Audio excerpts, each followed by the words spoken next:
February 2021 didn't just bring a cold snap to Texas. It exposed a structural weakness hiding in plain sight. A region engineered for brutal summers suddenly faced sustained freezing temperatures. Power plants tripped offline. The grid buckled. Within hours, millions of homes went dark. Heating systems failed, water systems froze, and entire neighborhoods became unlivable. Inside those homes, something more dangerous than darkness took hold. Temperatures dropped below freezing indoors. Bedrooms became iceboxes. Families layered clothing, burned whatever fuel they could find, and huddled together to conserve heat. Some made it through. Many didn't. The official death toll climbed into the hundreds. But the real lesson wasn't just about infrastructure failure. It was about vulnerability. In the footage and first-hand accounts, one detail kept repeating. Large modern windows designed for light and aesthetics were bleeding heat at a staggering rate. Frost formed on the inside of the glass. Curtains froze stiff. Rooms that should have held warmth became heat sinks, draining every ounce of energy. Yet scattered among the chaos were outliers. People who stayed warm longer than their neighbors. People whose indoor temperatures didn't collapse as quickly. Their solution wasn't expensive. It wasn't new. It wasn't even particularly sophisticated. They sealed their windows with rigid insulation panels, simple barriers that transformed their homes overnight. That small act taps into a much older story, one that stretches back centuries. It reveals a forgotten principle of survival, rediscovered again and again, yet consistently ignored. And once you understand it, you'll never look at a window the same way again. Modern homes give the impression of protection. Insulated walls, sealed roofs, engineered materials, all designed to maintain comfort. But there's a flaw embedded in nearly every structure, and it's hiding in plain sight. The effectiveness of insulation is measured by resistance to heat flow. Walls in a typical modern house are built to resist that flow relatively well. They trap heat inside and keep cold out. Windows, however, operate under entirely different constraints. Even the best ones struggle to match the insulating performance of a standard wall. That gap matters more than most people realize. Heat doesn't just sit still inside a room. It constantly seeks equilibrium, flowing toward colder environments. Glass, by its nature, allows that transfer far more easily than insulated materials. At night, when there's no solar gain to offset losses, windows effectively become open channels for energy to escape. The process happens in layers. Heat moves directly through the glass. Warm objects inside radiate energy outward.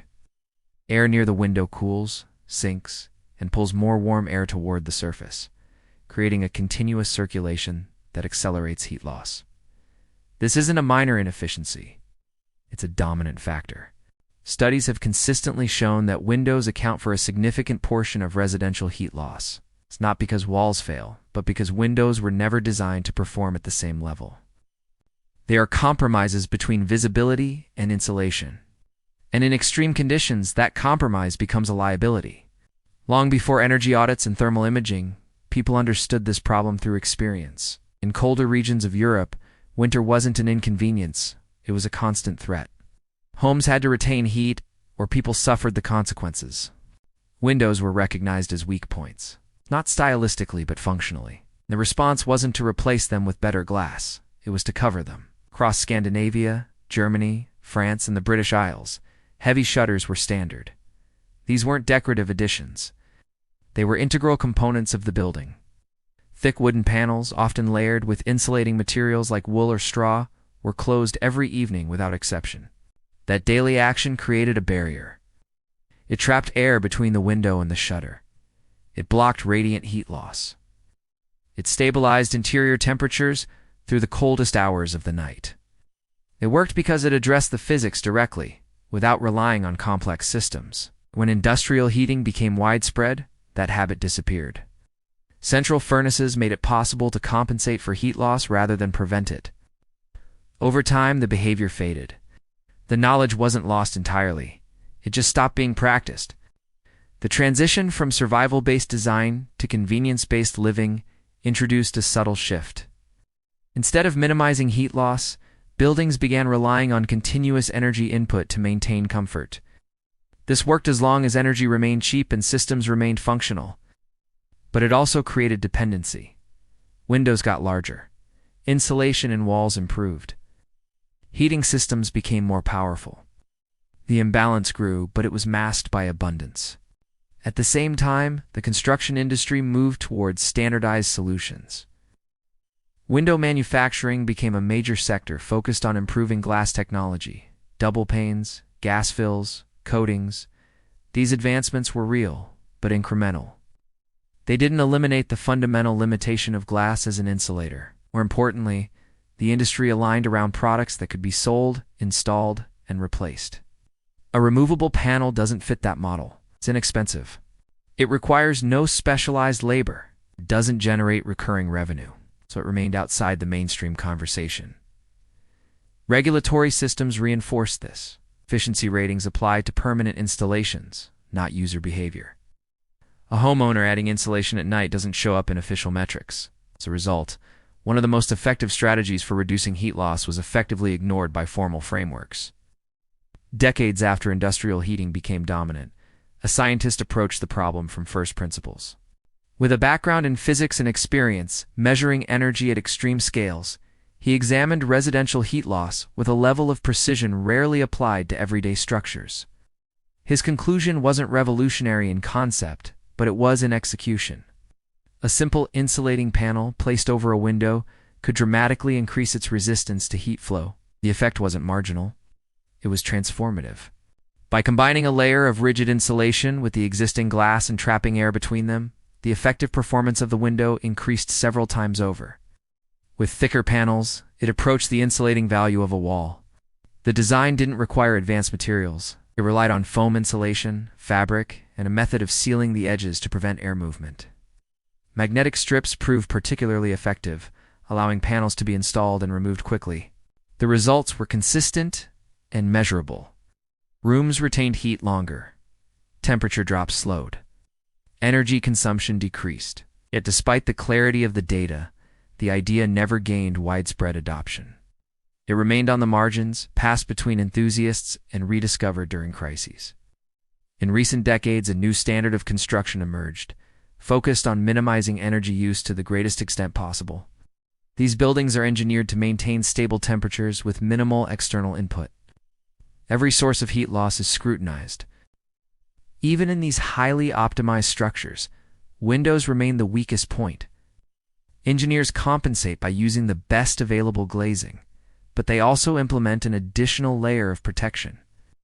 Insulated shutters, often automated, are deployed during periods when heat loss would otherwise dominate. These systems create a sealed barrier over the window, significantly reducing energy transfer. Measurements show substantial reductions in nighttime heat loss when these barriers are in place.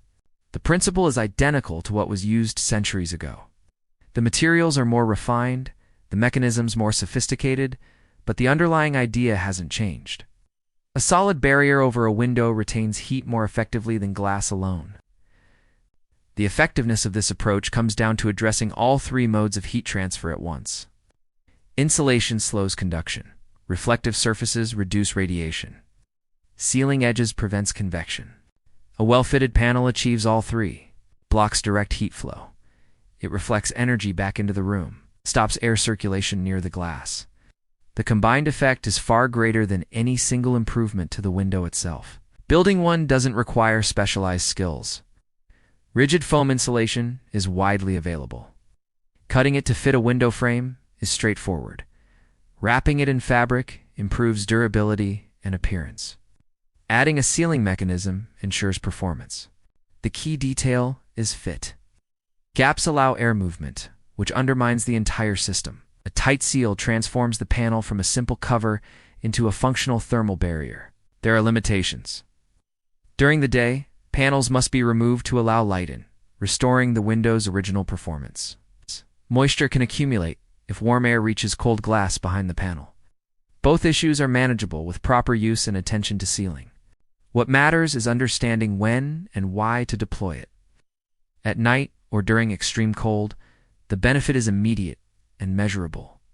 It's not theoretical, it's practical.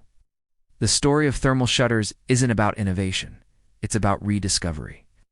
A method developed through necessity, abandoned through convenience, and proven again through science. When systems fail, people fall back on fundamentals.